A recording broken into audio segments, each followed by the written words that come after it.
Небрендирани, непромовирани, недоволен број на сместувачки капацитети или неопремени за туристите. Ова се дел од недостатоците кои што се забележани при анализата што му недостасува на туризмот во земјава. Токму угостителските објекти на издруженијата, општините и фирмите сега имаат шанса со европски пари да ги коригираат овие недостатоци, кои на туристите им бодат во очи. Туристичките атракции и центри имаат и проблеми со екологијата.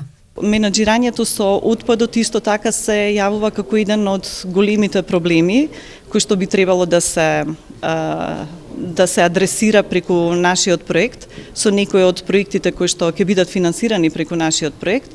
Исто така недостиг на попатна инфраструктура, одмаралишта, информативни бироа, исто така попатна инфраструктура недостига.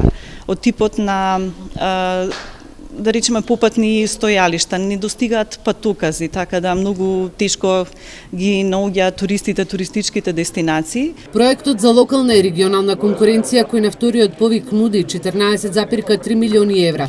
Општините и јавните институции може да конкурираат за грантови во висина од 1 милион евра, а ако се здружат неколку општини или институции, грантот изнесува 3 милиони евра. Кофинансирањето е 10% на оние што аплицираат. Друг тип на апликанти за кои што се овозможени грантови се туристичките организации, стопански комори, здруженија на граѓани. За овој тип на апликанти овозможени се грантови во висина од 50.000 евра или 150.000 евра доколку настапат здружено 2 или повеќе здруженија.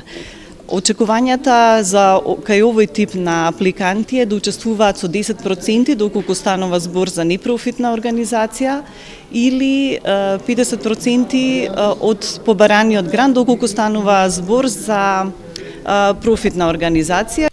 Нови повик право да конкурираат имат и микро и малите предпријатија, кои доколку аплицираат за проект од областта на туризмот, може да добијат грант во висина од 100.000, здружени пак 300.000 евра. Конфинансирањето за овој тип на подгрант е 50%. Проектот е финансиран од Европската Унија во износ од 18 милиони евра.